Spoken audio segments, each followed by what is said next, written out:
네, 그럼 이번에는 두 번째 또 적은 화폐로 이번엔 1,000원짜리 얘기해 보도록 할까요? 주세요. 네. 우리 이황 선생님. 네, 1,000원짜리는 제가 개인적으로 좀 좋아하는 화폐예요. 이 안에 들어간 내용이 되게 좀 감동적인 내용이 많아서 좋아하는 화폐입니다. 진짜군. 자, 일단은 1,000원짜리에 이황 선생님 좀 얼굴을 보시겠어요? 누구를 닮은 것 같아요, 여러분? 소지섭 씨요. 아, 많이 유명하죠. 네. 거의 뭐 흡사하다. 네. 그리고 확실히 좀 학자적인 느낌이 나죠. 맞아요. 근데 여러분들 되게 건강해 보이나요? 좀 병약해 보이나요? 아, 약간 좀 많이 3일쯤 밤을 지쳐있는 거. 새신 잠을 것 못 잔 같아요. 거. 아, 그쵸. 보물지도 한 4개 놓고 하시는 모습이십니다. 실제로 이 이황의 초상화에서 볼 수 있듯이 이황은 아주 힘든 삶을 살았다고 합니다. 실제로 이황은요, 태어나자마자 생후 7개월에 아버지를 잃게 됩니다. 아이고. 그래서 집안이 좀 어려웠다고 해요. 그래서 되게 어렵게 공부를 했다고 합니다. 그래서 이황은 동네 이제 노인에게 6살 때 천자문을 배우고 그리고 나서 이제 12살에 작은 아버지를 통해서 그 다음에 논어를 배웠다고 해요. 근데 논어도 어렵거든요. 홈스쿨링으로. 그렇죠. 홈스쿨링으로 이제 공부를 네. 했죠. 그뿐만이 아니라 19살에 성리학의 그런 이론을 집대성한 성리대전을 배우면서 이제 성리학에 대해서 이제 어느 정도 파악을 했다고 합니다. 역시 성리학의 아버지. 맞아요. 독학을 주로 했다라는 거예요. 자, 거기다가 이제 이 이황이 20살 때 주역이라는 성리학에 빠져서 너무 공부에 몰두한 나머지 식음을 전폐하고 거의 2, 3일을 잠도 자지 않으면서 공부를 했는데 이때 공부를 너무 열심히 한 나머지 병을 얻고 그게 평생을 갔다고 합니다. 근데 여러분 좀 공감이 가시나요? 아니요. 혹시 공부하면서 식음을 전폐하신 적 있나요? 아유, 밥은 먹어야지. 저는 밥을 먹느라 공부를 전폐한 적은 있지만 반대로 한 적은 한 번도 없는 것 같습니다. 자, 이렇게 이황은 정말 이렇게 식음을 전폐하고 너무 열심히 공부하다 보니까 이러한 유약한 삶, 병약한 삶의 모습이 얼굴에서 나타납니다. 그래서 학자적인 면모를 볼 수가 있죠. 그래서 이제 이황은 사실 그런 막 문과에 급제하고 이런 막 과거 시험을 보고 그런 식의 욕심이 없었어요. 그래서 벼슬의 욕심이 없어서 어머니가 네. 과거 시험 좀 봐라. 너가 이 정도 공부하는데 과거 시험을 한번 응시해라. 네. 근데 사실 몇 번에 붙었을까요? 아니 이 정도면은 그냥 바로 한 번만에 장원급제 했을 것 네. 같은데요? 왠지 한 번에 붙었을 것 같죠? 네. 오케이, 삼수. 삼수 맞습니다. 저도 교사 삼수요. 그러니까 이제 공부를 하더라도 이제 학자적인 면모가 너무 크니까 이제 공부가 사실 과거 시험에 나올 만한 공부가 있잖아요. 그렇죠. 그런 쪽으로 공부하지 않은 거예요. 평상시대로만 공부하고 그냥 시험 보러 간 거예요. 아 입시 위주로 공부한 게 아, 아니라 그렇죠. 그냥 정말 학문을 공부했군요. 정말 공부가 좋은 사람. 네, 맞아요. 자, 그래가지고 3번 만에 붙었고 34살에 붙게 됩니다. 좀 늦은 나이에. 네, 늦은 붙으신 나이에 거네요. 과거 시험에 붙었어요. 자, 이황이 처음에 이제 관직을 얻은 게 중종 때입니다. 중종 중종 때. 때. 중종 때 네. 승문원의 권지부정자라는 그러한 관직이었는데요. 이게 정자, 그러니까 이제 뭔가 문서를 교정하는 일을 하는 거죠. 이황 성격이 딱 맞았어요. 네. 자, 그런데 이황은 조금 이제 관직 일을 하다가 아, 역시 나랑 안 맞아. 그러면서 사직서를 냅니다. 오. 그러면 또 왕이 그거를 거절해요. 반려를 했습니다. 그렇죠, 반려하죠. 사직서를 내고 반려하고 이런 식으로 해서 결국 실록에 남겨져 있는 이황이 사직서를 낸 횟수가 몇 개 정도 될까요? 힌트는 10에서 100까지. 네, 10번 그렇죠? 넘는다고요? 일단 네. 10번이 넘는 것도 놀랍고. 네, 맞습니다. 야, 근데 10번을 그만두겠다고 했는데 잡는 거잖아요. 네네. 아, 근데 그렇게 잡는데 계속 10번 이상 낸 거면 괘씸할 것 같은데. 그 정도 되면 진심하기 진심하기 싫은 거죠. 네. 한 40번? 업입니다. 오. 70인. 맞습니다. 아니 70번을 역시. 사직서를 냈다고요? 네. 그러니까 70번이 기록에 그 실록에 기록된 공식 기록만 70번이고요. 비공식 기록까지 90번이라고 합니다. 아, 말까지. 아니, 나 그 그만둘 거야. 어. 그 안 돼. 정도면 중종님께서 네. 임금님께서 놔주실 법도 한데 그러니까요. 네, 많이 집착하셨나 봐요. 집착이다, 집착. 이 아무래도 정도면 이제 집착이네. 이황의 이런 학자적인 면모와 너무 일을 잘하니까 인재를 잃을 수 없다 뭐 그런 마음도 있었고, 그래서 이황은 차라리 이제 조정의 그런 중요 관직은 있지 않고 괜히 이제 지방으로 돌고 막 그런 식으로 하면서 막 사직서를 또 내고 반려하고 이런 식의 줄다리기가 이황이 죽기 전까지 계속됐다고 해요. 우리는 사실서 내면 바로 접수될 것 같은데. 땡큐. 잘 가. 절대 꺼내지 않죠. 절대 꺼내지 않죠.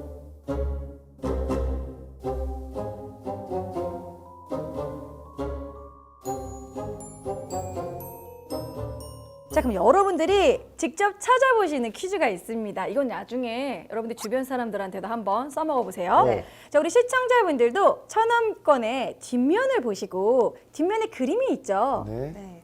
자, 이 그림은 바로 겸재정선이 그린 그림입니다. 조선 후기의 진경산서로 유명한 화가인데요. 자, 이 그림은 바로 개상정고도라는 그림인데 개상정고도란 뜻이 권자에서 물러나서 이렇게 막 냇물이 흐르는 곳에 고요히 앉아서 산다라는 그런 뜻이에요. 그러니까 이황의 삶을 나타낸 그림인데 이 그림 안에 이황 선생님이 있습니다. 에? 이황 네. 선생님이시라고요? 찾아주세요. 자, 우리 시청자분들도 뒷면을 보시고 여기 이황 선생님이 어디 있을까? 찾았습니다. 권 선생님 찾으셨나요? 근데 중간에 건물 안에 공부하고 눈 계시네요. 좋으시네요. 예, 똑바로 이렇게 앉아 있네요. 이거 약간 시력 테스트예요. 예, 똑바로 앉아 아까 있네. 전에 대충 봤을 때 없었거든요. 지금 보니까 있어. 아, 그런가 보다. 이게 이게 바로 들어오셨다. 와. 역사는 아는 대로 보인다. 오. 역사는 아는 만큼 보인다는 이런 교훈이에요. 아까 그냥 분명히 봤을 땐 뭐 없었는데. 없어요. 근데 안에 사람 있는 줄 진짜 오늘 처음 봤어요, 저도. 그렇죠. 이야. 너무 귀엽게 그려져 있지 않나요? 네. 근데 지금 이 그림을 보면 여기가 이제 도산서원 근처거든요. 과거에는 천원 뒷면에 도산서원이 있었어요. 근데 지금은 이제 그림이 바뀌었죠. 근데 이 그림을 보면 정말 고즈넉하게 이 시냇물이 흐르고 이런 조그만 이런 누각에 앉아가지고 책을 보고 있는 여유로운 이황 선생님의 모습이 느껴지죠. 네. 그래서 이게 정말 권자에는 관심이 없는 그런 느낌. 초야에 묻혀서. 자, 이렇게 이제 시력 검사 끝났으면은 그럼 다시 앞면으로 와서 앞면. 여러분들도 좋아하시는 러브 스토리를 얘기해 드리도록 러브 하겠습니다. 스토리. 저는 이 부분을 가장 좋아하는데요. 천원 뒤에 지금 나무가 있는데 꽃이 지금 펴 있죠? 네. 이 꽃 뭘까요? 매화 같습니다. 어떻게 하셨죠? 매화? 이황 선생님 하면 늘 매화가 따라오고. 맞아요. 근데 이황 선생님의 이 매화 사랑은 워낙 유명합니다. 근데 이 매화를 왜 사랑하게 됐는지 그 이야기를 또 러브 스토리가 또 숨어져 있는데요. 그 이황 선생님이 48살에 네. 이제 단양군수로 부임을 합니다. 근데 그때 당시에는 이렇게 군수로 부임을 하고 그러면 이제 군수분의 이제 이런 뭐 살림살이를 좀 봐준다든지 이런 식으로 관기가 이렇게 바로 이제 출동을 해요. 자, 그래서 이 두향이라는 관기를 만나게 돼요. 두향. 두향. 저는 네. 향원입니다. 오, 향자 돌림. 향원. 두향이라는 이름의 그 관기를 만나게 되는데 그때 당시 두향의 나이가 18이었어요. 18. 아, 너무 어리죠. 양랑 48에 30살 차이인데요. 48에 18. 그 20살 차이가 나기 좋게 봤는데. 때문에. 어머. 자, 그렇지만 먼저 이황 선생님이 다가간 건 아니었습니다. 네. 다행히. 네. 두향이 먼저 이황 선생님을 흠모했다고 해요. 자, 그렇지만 이황 선생님은 너무 나이가 차이가 많이 나니까 계속 거절을 했죠. 그런데 두향이 시도 잘 짓고 글짓기와 가야금에 능한 예인이었기 때문에 똑똑했네요. 어느 순간 서로 시를 주고받으면서 마음의 문을 열고 시로 이렇게 애정을 나눴다고 합니다. 자, 그때 당시의 사랑은 우리가 생각하는 것보다 훨씬 더 플라토닉적인 이제 그쵸. 펜팔 하듯이. 맞아요. 네, 그렇게 이제 시를 주고받으면서 옛날 사람들은 아주 경치가 좋은 곳에 가가지고 시를 이제 지으면 그것에 대해서 화답하고 그런 식으로 연애를 했다고 해요. 단양 팔경을 지나다니면서 그때 이황과 두향이 돌아다니면서 단양 팔경의 이름을 지었다라고 또 그렇게 전해져 있습니다. 네. 자, 근데 이 사랑이 오래가지 못했어요. 9개월 만에 다시 단양에서 풍계군수로 옮겨가게 되는 거예요. 어머. 아, 근무지가 네, 바뀐 거네요. 근무지가 이제 이동하게 됩니다. 장거리 해야 돼요? 네. 근데 그때 당시에는 이제 가기도 힘들고 장거리 연애 너무 힘들었었나 봐요. 네. 롱디는 안 됐나 롱이 봐요. 안 됐구나. 네. 네. 자, 그래서 이제 이황이 이제 두향에게 이제 헤어져야 된다. 그렇게 얘기를 했더니 이제 두향이 매화 화분을 주면서 이별의 정표로 보냈다고 해요. 오. 네. 그리고 나서 이황 선생님이 떠나고 나서는 두향은 관기를 그만뒀다고 합니다. 그만두고 이황 선생님을 마음에 품고 평생을 살겠다. 이듬해 봄에 이 강선대가 내려다 보이는 기슭에다가 작은 초막을 짓고 평생 혼자 살았다고 해요. 그게 지금으로는 어느 지역 쪽인가요? 단양지변. 단양에. 네, 그래서 단양에 가면은 뭐 이황과 두양의 사랑 뭐 이런 게 공원도 막 있고요. 그렇게 좀 되어 있어요. 그런데 여기서 끝이 아닙니다. 이황 선생님도 두양을 그리워했다라는 게 좀 남아 있는데요. 이황 선생님의 유언 혹시 아시나요? 내 죽음을. 두양에게 알리지 마라. 살아생전에 이 매화 화분을 애지중지 키우고 있었거든요. 그래서 죽기 전 유언이 매화 꽃에 물을 줘라. 매화를 챙겨라. 네, 나는 죽지만 저 화분은 꼭 살게 해라. 두양에 대한 그 마음이 네. 유언으로 좀 남겨져 있는 것 같아서 좀 그 부분에 좀 감동을 받았어요.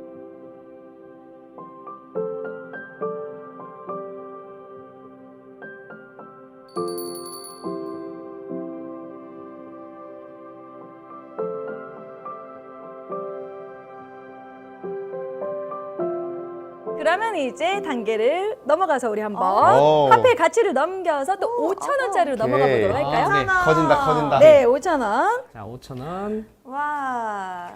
자, 5,000원짜리는 여러분들 아시다시피 율곡 2입니다. 네. 그렇죠? 율곡 2는 조선시대에 엄친아. 어. 여러분도 혹시 뭐 국가 고시와 관련된 어려운 시험 어떤 거 보신 거 있으신가요? 저희가 직접 본 거예요. 아, 임용고시 한번 본 적 저는 있어요? 임용고시. 임용고시 네. 가셨겠다. 아, 그쵸. 고시라는 것이 사실 어렵잖아요. 행정고시, 뭐 사법고시, 임용고시, 사법고시. 뭐, 근데 이러한 고시를 9번이나 1등으로 합격한 사람이 있습니다. 연달아서. 네, 연달아서. 아. 바로 율곡 2입니다. 이건 진짜 천재네. 그러니까 천재네요. 9번이나 1등을 했기 때문에 구도장원공이라고 불렀어요. 아. 9번이나 구도장원. 장원을 했다. 그래서 사실 그 율곡 2는요, 뭐 율곡 2식 학습법 뭐 이런 식의 내용이 있어요. 경목요결이라는 초등학생들이나 그 정도 10대의 학생들에게 공부하는 방법에 대해서 써놓은 게 있거든요.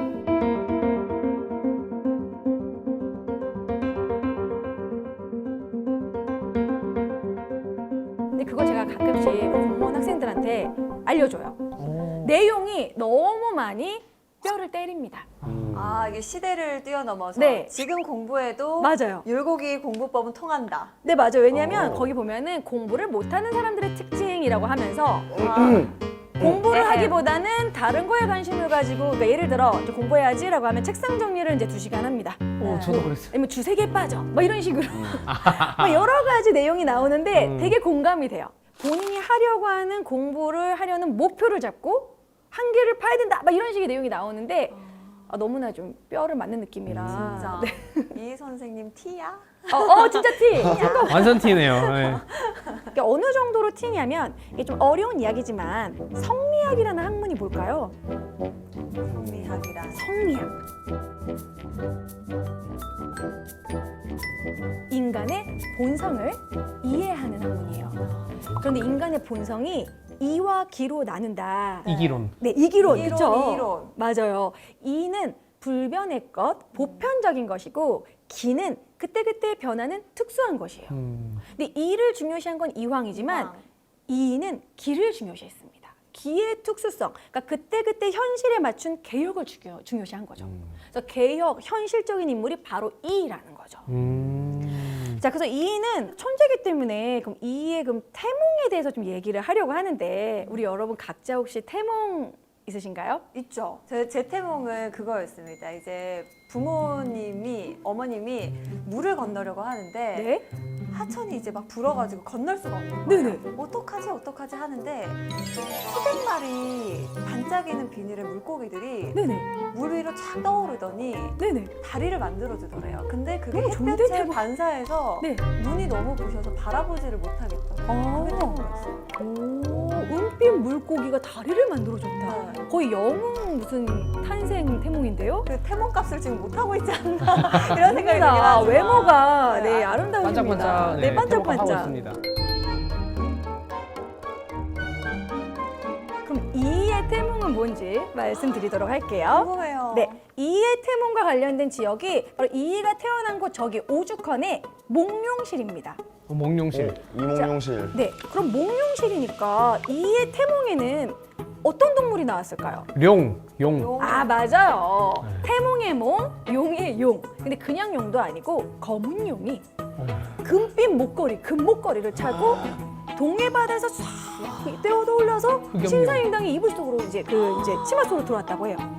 그 이제 완전한 용꿈. 근데 그냥 용도 아니고 검은 용. 그리고 또 이는 블랙하고 좀 관련이 많나 봐요. 이 오죽헌이라는 것이 까마귀 오자거든요. 이 검은 오죽헌. 대나무. 맞아요. 근데 이 대나무가 검은 대나무가 뾰족뾰족 나서 이것이 이제 그때 당시에 그냥 대나무보다 검은 대나무는 신성한 대나무였다고 해요. 그래서 오죽헌이라고 합니다. 오죽헌. 이이가 이렇게 똑똑할 수 있었던 건 신사임당과 또 관련이 있죠. 그렇죠. 자, 그래서 역시나 5,000원 화폐에는 신사임당의 그림이 있습니다. 어디에 있을까요? 5,000원 화폐에 네? 신사임당이 있어요? 이거 초충도 아니에요? 아, 맞아요. 뒷면에 있습니다. 앞면에는 이 몽룡실이 있고 뒤에 오죽헌을 상징하는 대나무가 5,000원 뒤에 있고요. 네. 뒷면으로 가면 그리고 지금 말씀하신 것처럼 초충도가 있습니다. 이 초충도는 사실 원래 8폭의 화폭에 담은 그림인데요. 그 초충도의 8폭 중에서 수박과 여치, 그리고 옆에는 맨데라미와 개구리입니다. 저는 그거 들었어요. 초충도 너무 잘 그려서 닭이 쪼아 먹은. 맞아. 아, 맞아요. 네. 나비가 앉았다 이런 그림이 있죠. 네. 자, 근데 여러분 마지막은 이의 반전 매력에 대해서 얘기하고 끝내려고 합니다. 이가 이제 엄청 T라고 했잖아요. 그런데 이런 엄친하였던 완벽주의자 이에게도 질풍노도의 시기 있었습니다. 갑자기 친근감이 드네요. 여러분 혹시 가출 경험 있으신가요? 가출? 가출요? 네네. 가출은 저는 한번 해보셨어요? 네, 그 어느 정도? 아버지가 호통을 치셔가지고 한다고 문을 쾅 닫고 그 옥상으로 가가지고 네네. 옥상에서 한 3시간 정도 쪼그려 앉아 있었거든요. 3시간 가출. 왜냐면 위에 나가 있으면 이제 내 찾으러 막 돌아다니실 줄 알았는데 아무도 안 나오시는 거예요. 그래서 밑에 동향을 보다가 다시 쪼그리처럼 들어갔죠. 지금. 3시간 만에 짧은 그가- 가출. 뭐 그럴 때 있죠. 자, 근데 이도 가출을 한 경험이 있습니다. 신사임당 품을 떠나서요. 아, 그쵸. 네. 그러니까 이도 질풍노도의 시기가 있었던 거죠. 이가 1554년 19일 때 신사임당이 죽고 가출을 한 적이 있어요. 그 이유는 왜 그런 거냐면 신사임당이 죽기 전에도 유언으로 남편 이원수에게 절대 재혼하지 말아라. 첩을 들이지 말아라. 아이들 보기 부끄럽다. 이것만 약속해라 라고 했는데 신사임당 죽자마자 바로 첩을 들인 거예요. 야. 좀 열받죠. 이원수 같은 남편이었죠. 자, 그래가지고 율곡이가 화가 나가지고 집을 나갑니다. 그래서 금강산에 가가지고 금강산 절에 승려가 돼요. 와, 정말요? 이게 이때가 몇 살쯤? 19살. 19살 때. 야. 근데 그때 당시 조선시대에서는 사실 성리학의 국가였고 부모님에게 효도하고 이것이 너무나 당연한 거였잖아요. 불효가 엄청난 죄였고 거기다 두 번째 승려로 활동했다라는 게 사실 이의 평생의 흠집이 됩니다. 그러니까 나중에 이제 반대파에서 또 승려로 활동했었잖아 이런 식으로 계속해서 이제 디스하는 공격을. 하나의 이제 오점으로 남았죠.